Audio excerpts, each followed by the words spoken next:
Hi hello ಎಲ್ಲರಿಗೂ ನಮಸ್ಕಾರ. Welcome back to my YouTube channel. So ಇವತ್ತು ಹಬ್ಬದು ಏನೆಲ್ಲ ಸಾಮಾನುಗಳೆಲ್ಲ ಬೇಕಾಗುತ್ತೆ ಅಲ್ವಾ ಹಬ್ಬಕ್ಕೆ ಅಂತ ಹೇಳಿಬಿಟ್ಟು, ಅಂದರೆ ದೇವ್ರ ಪೂಜೆಗೆ ಅದನ್ನೆಲ್ಲನೂ ಕೂಡ ತೊಗೊಂಡು ಹೋಗೋಣ ಅಂತ ಹೇಳಿ ಫೈನಲಾಗಿ ಹಿರಿಸಾವೆಗೆ ಬಂದಿದ್ದೀನಿ ನಾನು.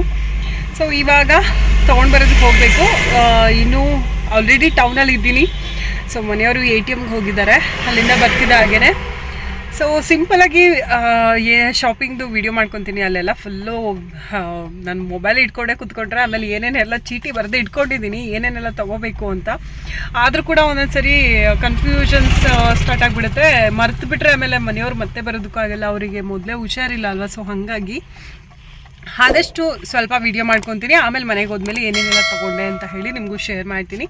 ಸೊ ಹೊಸದಾಗಿ ವ್ಲಾಗ್ ನೋಡ್ತಾ ಇರೋ ದಯವಿಟ್ಟು ಸಬ್ಸ್ಕ್ರೈಬ್ ಮಾಡ್ಕೊಳ್ಳಿ, ಕೊನೆವರೆಗೂ ವ್ಲಾಗ್ ನೋಡಿ. ದೇವರಿಗೆ ಬೇಕಾಗಿರೋ ಅರಿಶಿನ ಕುಂಕುಮದಿಂದ ಹಿಡಿದು ಪ್ರತಿಯೊಂದು ಕಳ್ಸಕ್ಕೆ ಹಾಕುವಂಥ ಐಟಮ್ಗಳು ಎಲ್ಲನೂ ಕೂಡ ತಗೊಳ್ಳೋಣ ಅಂತ ಹೇಳಿ ಹೋದೆ. ಸದ್ಯಕ್ಕೆ ಇದು ಒಂದೇ ಅಂಗಡಿನಲ್ಲಿ ನನಗೆಲ್ಲವೂ ಕೂಡ ಸಿಕ್ತು. ಯಾಕಂದರೆ ಹಿರಿಸಾವಿನಲ್ಲಿ ಸ್ವಲ್ಪ ಕಷ್ಟ ಎಲ್ಲವೂ ಕೂಡ ಸಿಗೋದು. ವಿಭೂತಿ ಅಂಗಡಿಗಳನ್ನ ಹುಡಿಕೊಂಡು ಹೋಗಬೇಕು ಎಲ್ಲೆಲ್ಲಿದೆ ಏನು ಅಂತ ಹೇಳಿ. ಸೊ ಇಲ್ಲಿ ಸದ್ಯಕ್ಕೆ ಎಲ್ಲವೂ ಕೂಡ ಇಟ್ಕೊಂಡಿದ್ರು. ಹಾಗೆ ಇಲ್ಲಿ ರೆಡಿಮೇಡ್ ಏನಂತಾರೆ ಗೊಂಬೆಗಳು, ಲಕ್ಷ್ಮಿ ಥರ ಕೂರಿಸೋದಕ್ಕೆ ಅಂತ ಹೇಳಿ ಅದು ಕೂಡ ಇತ್ತು. ಮುಖವಾಡಗಳು ಇತ್ತು, ಎಲ್ಲವೂ ಕೂಡ ಇತ್ತು. ಕೈ ಕಾಲು ಎಲ್ಲ ಇತ್ತು. ಬಟ್ ನಮ್ಮನೆಯವ್ರಿಗೆ ಏನು ಅಂತ ಅಂದರೆ ಕೈ ಕಾಲು ತೊಗೊಳ್ಳೋಣ ಅಂತ ಹೇಳಿ ಕೇಳಿದೆ. ಬಟ್ ಅವರು ಬೇಡ ಇಲ್ಲದೇ ಇರೋದನ್ನೆಲ್ಲ ನೀನು ರೂಢಿಸ್ಕೊಳ್ಳೋದಕ್ಕೆ ಹೋಗಬೇಡ, ಕೈ ಕಾಲು ಇಲ್ಲದೇ ಇದ್ರೂ ಪರವಾಗಿಲ್ಲ ನಡಿ, ಹಾಗೆ ಮಾಡೋಣ ಅಂತ ಹೇಳಿದ್ರು. ಆ್ಯಕ್ಚುಲಿ ಅದೆಲ್ಲ ಫಿಕ್ಸ್ ಮಾಡಿಕೊಂಡು ತುಂಬ ಅಂದರೆ ತುಂಬಾ ಪೇಷನ್ಸ್ ಬೇಕಾಗುತ್ತೆ. ನನಗೂ ಕೂಡ ಯಾಕೋ ಅದು ಇಷ್ಟ ಆಗಲಿಲ್ಲ. ಸುಮ್ಮನೆ ಕೇಳಬೇಕಲ್ಲ ಅಂತ ಹೇಳಿ ಅವ್ರನ್ನ ಕೇಳಿದೆ ಅಷ್ಟೇ. ಇನ್ನು ಕಮಲದ ಥರ ಇರೋದನ್ನ ಸ್ವಲ್ಪ ದೊಡ್ಡದೇ ಬೇಕಾಗಿತ್ತು ನನಗೆ. ಬಟ್ ಅಲ್ಲಿ ಇರಲಿಲ್ಲ, ಎಲ್ಲ ತುಂಬ ಚಿಕ್ಕ ಸೈಜಸ್ ಇತ್ತು. ಯಾಕಂದರೆ ಗೊಂಬೆಗಳನ್ನ ಕೂರಿಸೋ ಮಟ್ಟಿಗೆ ಲೋಟಸ್ದು ಇತ್ತು. ಇರಲಿ ಅಂತ ಹೇಳಿ ಬೇಡ ಅಂದ್ಬಿಟ್ಟು ಬೇರೆ ಎಲ್ಲ ಐಟಮ್ಗಳನ್ನೂ ತೊಗೊಂಡೆ. ತುಂಬ ಟೈಮ್ ಹಿಡೀತು ಇಲ್ಲೇ ಎಲ್ಲನೂ ಕೂಡ ತಗೊಳ್ಳೋದು. ಯಾಕಂದರೆ ಪ್ರತಿಯೊಂದು ಕೂಡ ದೇವ್ರಿಗೆ ಬೇಕಾಗಿರೋ ಸಾಮಾನು ಎಲ್ಲನೂ ಕೂಡ ಮೊದಲು ತೊಗೊಂಡ್ಬಿಟ್ರೆ ಆಮೇಲೆ ಬೇರೆದೆಲ್ಲ ತೊಗೋಬೋದು ಅಂತ ಹೇಳಿ. ಹೂವು ಹಣ್ಣು ಇದೆಲ್ಲ ಮಾಮೂಲಿಯಾಗಿ ನೆನಪಿದ್ದೇ ಇರುತ್ತೆ. ಬಟ್ ಈ ಥರ ಅರಿಶಿನ ಕುಂಕುಮದಿಂದ ಹಿಡಿದು ಅರಿಶಿನ ಕೊಂಬಿಂದ ಹಿಡಿದು ಪ್ರತಿಯೊಂದು ಕೂಡ ಆದರೂ ಕೂಡ ಒಂದೊಂದು ಮಿಸ್ ಆಗ್ತಾಯಿತ್ತು. ಮತ್ತೆ ಬಂದು ತೊಗೊತಾ ಇದ್ದೆ. ಇದು ಒಂದೇ ಕಡೆ ನಾನು ವೀಡಿಯೋ ಮಾಡ್ಕೊಳ್ಳೋದಕ್ಕಾಗಿದ್ದು. ಇದಾದಮೇಲೆ ನೆಕ್ಸ್ಟ್ ಹೋಗಿದ್ದು ನಾನು ಬ್ಯಾಂಗಲ್ಸ್ಗೆ ಹೋದೆ. ಅದಾದಮೇಲೆ ದೇವರಿಗೆ ಒಂದು ಬ್ಲೌಸ್ ಪೀಸ್ನ ತೊಗೊಬೇಕಿತ್ತು, ಅದೊಂದು ತೊಗೊಂಡಿರಲಿಲ್ಲ. ಅದನ್ನು ಹರಿಸೋಣ ಅಂತ ಹೇಳಿ ಬ್ಲೌಸ್ ಪೀಸ್ ಹತ್ರ ಹೋದ್ವಿ. ಸೊ ಇವಾಗ ನನಗೆ ಆಲ್ಮೋಸ್ಟ್ ತುಂಬಾ ಟಯರ್ಡ್ ಆಗಿದೆ. ಮನೆಯವ್ರಿಗೆ ನೀವೇ ಹೋಗಿ ಸ್ವಲ್ಪ ತೊಗೊಂಡು ಬನ್ನಿ, ನನಗಾಗಲ್ಲ ಅಂತ ಹೇಳಿದೆ. ಆಲ್ಮೋಸ್ಟ್ ಎಲ್ಲ ಆಗಿತ್ತು. ಇನ್ನು ಹೂವು ಮತ್ತು ಹಣ್ಣು, ಹೂವು ಕೂಡ ಸಾವಂತಿಗೆ ಹೂವನ್ನ ನಾನೇ ತೊಗೊಂಡಿದ್ದೆ. ಇನ್ನು ಬಟನ್ಸ್ ಆಗಿರ್ಬೋದು, ಮಲ್ಲಿಗೆ ಇವೆಲ್ಲನೂ ಕೂಡ ಅವರು ತೊಗೊಂಡು ಬರ್ತೀನಿ ಅಂತ ಹೇಳಿದ್ರು. ಸೊ ನಾನು ಒಳಗಡೆ ಕೂತ್ಕೊಂಡೆ. ಇನ್ನು ಐಬ್ರೋ ಎಲ್ಲ ಮಾಡಿಸ್ಬೇಕಿತ್ತು, ಅದನ್ನೆಲ್ಲ ಮಾಡಿಸ್ಕೊಂಡು ನಾವು ಬರೋದ್ರೊಳಗೆ ಇಷ್ಟೊತ್ತಾಯಿತು. ಸೊ ಸಾಯಂಕಾಲ ಆಗೋಗಿದೆ. ಸೊ ಬೆಳಗ್ಗೆಯ ವ್ಲಾಗ್ ಕಂಟಿನ್ಯೂ ಮಾಡ್ತೀನಿ. ಸ್ವಲ್ಪ ಲೇಟ್ ಆಯಿತು ಎಲ್ಲನೂ ತೊಗೊಂಡು ಬರೋದು. ಹೂವು ಹಣ್ಣು ಎಲ್ಲನೂ ಕೂಡ ನೆನ್ನೆನೇ ತೊಗೊಂಡು ಬಂದೆ. ಇವತ್ತು ಹೋಗೋದಕ್ಕಾಗಲ್ಲ. ಇವತ್ತು ಫುಲ್ಲು ಮನೆಯೆಲ್ಲನೂ ನೀಟಾಗಿ ಕ್ಲೀನ್ ಮಾಡ್ಕೊಬೇಕಿತ್ತು. ಹಾಗೆ ದೇವ್ರ ಮನೆಯೂ ಕೂಡ ಕ್ಲೀನ್ ಮಾಡ್ಕೊಬೇಕಿತ್ತು. ಸೊ ತುಂಬ ಐಟಮ್ಗಳಿನ್ನೂ ತರೋದಿತ್ತು ಅಂತ ಹೇಳಿ ನಾನು ತುಂಬ ಲೇಟ್ ಆಯಿತು. ನೆನ್ನೆ ನಮ್ಮ ಆಂಟಿ ಎಲ್ಲರೂ ಕೂಡ ಬಂದಿದ್ದರು. ಮನೆಯವ್ರಿಗೆ ಹುಷಾರಿಲ್ಲ ಅಂತ ಗೊತ್ತಾಗಿ ನೋಡೋದಕ್ಕೆ ಅಂತ ಹೇಳಿ ಅವರು ಹೋದ್ಮೇಲೆ ನಾವು ಹೊರಟು ಹೋಗೋದ್ರೊಳಗೆ 5 ಗಂಟೆ ಆಗೋಯಿತು. ಸೊ ಮನೆಗೆ ಬಂದಿದ್ದೆಲ್ಲ 7:45 8 ಗಂಟೆ ಆಯಿತು. ಸೊ ಹಾಗಾಗಿ ಅವಾಗ ವೀಡಿಯೋ ಮಾಡ್ಕೊಡೋದಕ್ಕಾಗಲಿಲ್ಲ. ನಾನು ತುಂಬ ಇದು ವಿಗ್ರಹ ಇದೆ ನಮ್ಮ ಮನೆಯಲ್ಲಿ, ಒಂದು ಪೂಜೆ ಬೇಕಾಗಿರೋ ಎಲ್ಲ ಐಟಮ್ಸ್ಗಳು ಮತ್ತು ಕಳಸದೊಳಗೆ ಹಾಕೊಳ್ಳುವಂಥ ಐಟಮ್ಗಳು ಮತ್ತು ದೇವರಿಗೆ ಮೆಟ್ಲಕ್ಕಿ ಇಡೋದಕ್ಕೆ ಅಂತ ಹೇಳಿ ನಾನು ಸೀರೆ ಇಡೋದಿಲ್ಲ, ಸೀರೆ ನಾನು ಉಡಿಸ್ತೀನಿ ಅಲ್ವಾ. ಸೊ ಹಾಗಾಗಿ ಬ್ಲೌಸ್ ಪೀಸ್ನ ಇಡೋಣ ಅಂತ ಅದು ಮೊದಲಿಂದ ನಾನು ರೂಢಿಸ್ಕೊಂಬಂದಿನಿ. ಕೆಲವೊಬ್ಬರು ಸೀರೆನೂ ಕೂಡ ಇಡ್ತಾರೆ, ಬಟ್ ನಾನು ಬ್ಲೌಸ್ ಪೀಸ್ನ ಇಡೋದು. ಸೊ ಬ್ಲೌಸ್ ಪೀಸು ಮತ್ತು ಬಾಗಿನ ಕೊಡೋದಕ್ಕೆ ಸಾಮಾನುಗಳು, ಬ್ಯಾಂಗಲ್ಸು ಇವೆಲ್ಲನೂ ಕೂಡ ತಂದಿರಲಿಲ್ಲ. ಸೊ ಇದೆಲ್ಲನೂ ಕೂಡ ತೊಗೊಂಬರೋಣ ಅಂತ ಹೇಳಿ ನೆನ್ನೆ ಹೋಗಿದ್ದೆ. ಸೊ ಎಲ್ಲ ಐಟಮ್ಗಳನ್ನೂ ತೊಗೊಂಡು ಬಂದಿದ್ದೀನಿ. ಸೊ ಬ್ಯಾಂಗಲ್ಸ್ ಆಗಿರ್ಬೋದು, ಇವಾಗ ಎಲ್ಲನೂ ಕೂಡ ತಟ್ಟೆಗಳಿಗೆ ಜೋಡಿಸಿ ಒಂದು ಸೈಡು ದೇವ್ರ ಮನೆಯಲ್ಲೇ ಇಟ್ಕೊತೀನಿ. ಬೆಳಗ್ಗೆ ಗೆದ್ದು ಎಲ್ಲನೂ ಕೂಡ ಹೊರಗಡೆ ಕಳ್ಸಕ್ಕೆ ಕೂರಿಸಿದ ನಂತರ ಎಲ್ಲನೂ ಕೂಡ ಜೋಡಿಸ್ಕೊಳ್ಳೋಣ ಅಂತ. ಸೊ ಇವಾಗ ಎಲ್ಲನೂ ಕೂಡ ಸ್ಟಾರ್ಟ್ ಮಾಡ್ಕೊಳ್ಳೋಣ. ತುಂಬ ದಿನದಿಂದ ಸ್ವಲ್ಪ ಮಟ್ಟಿಗೆ ಹೆಲ್ತ್ ಇಶ್ಯೂಸ್ ಆಗ್ತಾನೆ ಇದೆ. ನನಗೆ ತಲೆನೋವು ಬರುತ್ತೆ ಹೋಗುತ್ತೆ ಒಂದು ಟೈಮ್ ಅಂತೂ ಟ್ಯಾಬ್ಲೆಟ್ ತೊಗೊಳ್ಳೋವರೆಗೂ ಅದು ತಲೆನೋವೇ ಬಿಟ್ಟಿರಲಿಲ್ಲ. ಸೊ ಇವಾಗ ಮತ್ತೆ ಇವತ್ತು ಬೆಳಗ್ಗೆ ಎದ್ದು ಮನೆಯೆಲ್ಲ ಕ್ಲೀನ್ ಮಾಡಿಕೊಂಡು ತಿಂಡಿ ಎಲ್ಲ ತಿಂದಾದರೂ ಕೂಡ ಇನ್ನೂ ತಲೆನೋವು ಬರ್ತಾನೆ ಇತ್ತು. ಸೊ ಫೈನಲಾಗಿ ಹೋಗಿ ಮಲ್ಕೊಂಬಿಡೋಣ ಅಂತ ಸ್ವಲ್ಪ ತಲೆಗೆ ಎಣ್ಣೆ ಹಚ್ಕೊಂಡು ಮಸಾಜ್ ಮಾಡ್ಕೊಂಡು ಮಲ್ಕೊಂಡಿದ್ದೆ. ಸದ್ಯಕ್ಕೆ ಒಂದು 12 ಗಂಟೆಗೆಲ್ಲ ಎದ್ದೆ, 1-2 hours ನಿದ್ದೆ ಮಾಡಿದೆ ಚೆನ್ನಾಗಿ. ಸೊ ಆವಾಗ ಸ್ವಲ್ಪ ತಲೆನೋವು ಓಕೆ ಅಂತ ಅನ್ನಿಸ್ತು. ನಾನು ಅಡುಗೆ ಎಲ್ಲ ಮುಗಿಸ್ಕೊಂಡು ಊಟ ಎಲ್ಲ ಮುಗಿಸೋದ್ರೊಳಗೆ ಮಾವಂದು ಕೂಡ ಸ್ನಾನ ಎಲ್ಲ ಮಾಡಿಸಿದ್ರು ಮನೆಯವರು. ಇನ್ನು ಮಾವನ ಸ್ನಾನ ಮುಗಿಸಿದ ಮೇಲೆ ಮನೆ ಒರೆಸೋಣ ಅಂತ ಹೇಳಿ ಸುಮ್ಮನಿದ್ದೆ. ಸೊ ನಾನು ಮನೆ ಒರೆಸ್ಕೊಂಡು ಸ್ನಾನ ಮುಗಿಸಿ ದೇವ್ರ ಮನೆ ಕ್ಲೀನ್ ಮಾಡಿಕೊಂಡು ಇವಾಗ ಎಲ್ಲನೂ ಕೂಡ ಜೋಡಿಸ್ಕೊಳ್ಳೋದಕ್ಕೆ ಕೂತ್ಕೊಂಡಿದ್ದೀನಿ. ಅಂದರೆ 5:15 ನಾನು ದೀಪ ಹಚ್ಚಿ ಮುಗ್ದಿತ್ತು. ಒಂದು ಅರ್ಧ ಗಂಟೆ ನಾನು ಸ್ವಲ್ಪ ಹೊತ್ತು ಸುಮ್ಮನೆ ರೆಸ್ಟ್ ಮಾಡಿ ಆಮೇಲೆ ಇನ್ನೇನು ತಟ್ಟೆಗಳು ಜೋಡಿಸ್ಕೊಳ್ಳೋದಲ್ವಾ ಅಂತ ಹೇಳಿ ಸುಮ್ಮನೆ ಕೂತಿದ್ದೆ. ಸೊ ಒಂದೊಂದೇ ತಟ್ಟೆಗಳನ್ನ ಜೋಡಿಸ್ಕೊತಾ ಇದ್ದೀನಿ. ಕರೆಕ್ಟಾಗಿ 5 ತಟ್ಟೆಗಳನ್ನ ನಾನು ಜೋಡಿಸ್ಕೊತೀನಿ. ಹಾಗೆ ಮಡ್ಲಕ್ಕಿದೇನು ನಾವು ಎಣ್ಸೋದಕ್ಕೆ ಹೋಗಲ್ಲ ತಟ್ಟೆನ. ಸೊ ಏನೇನೆಲ್ಲ ಇಡಬೇಕು ಅದನ್ನೆಲ್ಲ ಜೋಡಿಸಿ ಆದಮೇಲೆ ಇನ್ನು ಮುತ್ತೈದೆಯರಿಗೆ ಬಂದಿರೋರಿಗೆ ಅಂತ ಹೇಳಿಬಿಟ್ಟು ಕೊಡಬೇಕಲ್ವ ಬಾಗಿನ.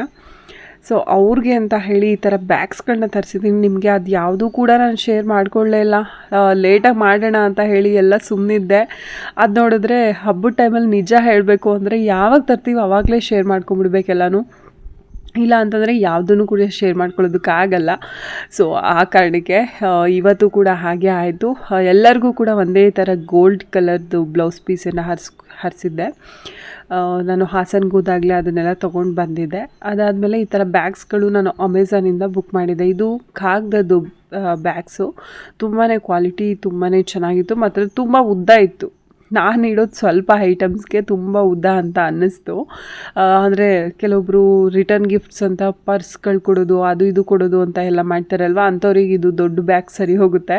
ಬಟ್ ನಾನು ಆ ಥರ ಏನೂ ಇಲ್ಲ, ಮಾಮೂಲಿ ಒಂದು ಬಾಗಿನ ಪ್ಯಾಕೆಟ್ ಇಡ್ತೀನಿ ಮತ್ತು ವೀಳ್ಯದೆಲೆ ಅಡಿಕೆ, ಸೊ ಬ್ಲೌಸ್ ಪೀಸು, ಬಳೆ ಮತ್ತು ಫ್ರೂಟ್ಸು ಇಷ್ಟನ್ನ ಇಟ್ಬಿಟ್ಟು ಅದ್ರ ಜೊತೆಗೆ ಕಾಣಿಕೆ ಎಷ್ಟು ಬೇಕಾದರೂ ನಾವು ಕಾಣಿಕೆ ಅಲ್ಲ ಅದು ಒಂದು 10 ರೂಪಾಯಿನೋ 11 ರೂಪಾಯಿನೋ ಇಲ್ಲ ಅಂದರೆ 100 ರೂಪಾಯಿನೋ 50 ರೂಪಾಯಿನೋ ಅದ್ರ ಜೊತೆಗೆ ಇಟ್ಬಿಟ್ಟು ಕೊಡಬೇಕು. ಸೊ ಆ ಥರ ಇಡ್ತೀನಿ ಅಷ್ಟೇ.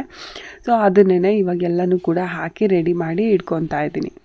ಇವಾಗ ಡೆಕೋರೇಷನ್ಸ್ ಎಲ್ಲ ಕೂಡ ಆಗಿದೆ. ಇದ್ರ ಮೇಲೂ ಕೂಡ ಸ್ವಲ್ಪ ಬೆಳಗ್ಗೆ ಬೇಕಾಗಿರೋ ಐಟಮ್ಗಳೆಲ್ಲನೂ ಕೂಡ ತಗೊಂಡಿದ್ದೀನಿ. ಇನ್ನು ಡೆಕೋರೇಷನ್ ತುಂಬ ಸಿಂಪಲ್ಲಾಗಿ ಮಾಡ್ಕೊಂಡಿದ್ದೀನಿ. ಮುಂದಗಡೆ ದೇವ್ರನ್ನ ಕೂರಿಸಿದ ನಂತರ ಹಿಂದಗಡೆ ಡೆಕೋರೇಷನ್ ಚೆನ್ನಾಗುತ್ತೆ ಅನಿಸುತ್ತೆ.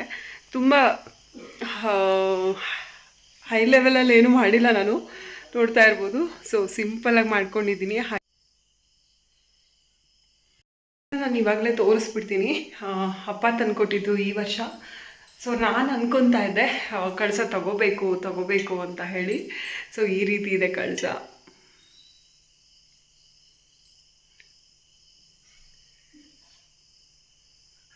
ಸೊ ಲಕ್ಷ್ಮಿ ಹಾಗೆ ಕೂರಿಸಿದ್ದಾರೆ ಅನ್ನಿಸ್ತಾ ಇದೆ. ಸೊ ಹಂಗಿರಬೇಕು. ನನಗೆ ಇದೇ ಥರ ಬೇಕಿತ್ತು.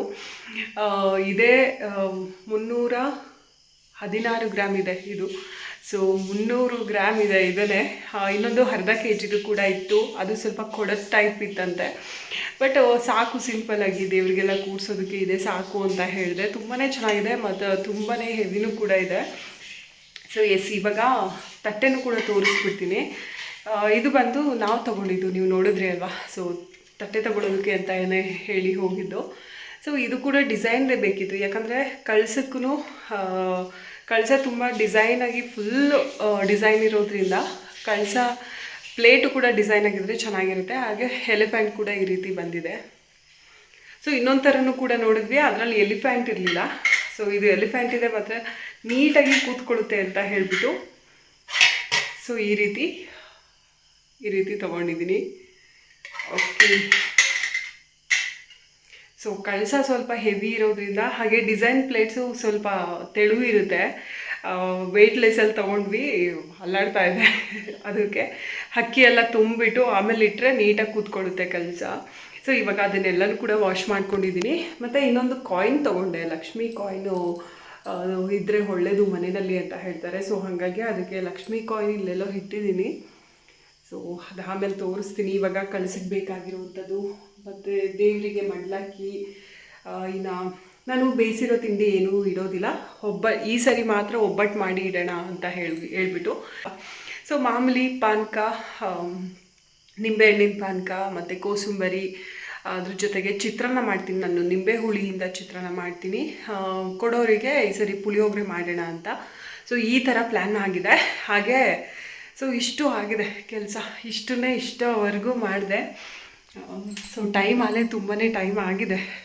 ಇವಾಗಲೇ 9 ಗಂಟೆ ಆಗಿದೆ ಅಷ್ಟೇ.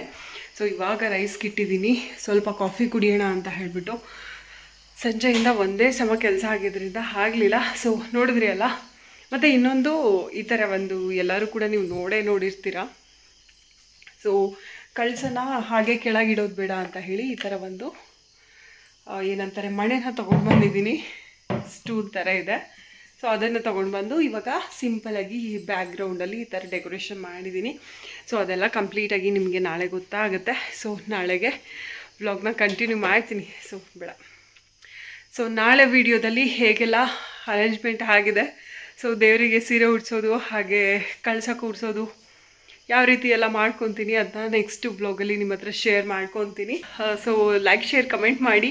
ಹೊಸದಾಗಿ ವ್ಲಾಗ್ ನೋಡ್ತಾ ಇರೋದು ದಯವಿಟ್ಟು ಸಬ್ಸ್ಕ್ರೈಬ್ ಮಾಡ್ಕೊಳ್ಳಿ. Keep watching. ನೆಕ್ಸ್ಟ್ ವ್ಲಾಗ್ ಅದು ವರಮಹಾಲಕ್ಷ್ಮಿ ಹಬ್ಬದ ವ್ಲಾಗಲ್ಲಿ ಸಿಗ್ತೀನಿ. ಬಾಯ್.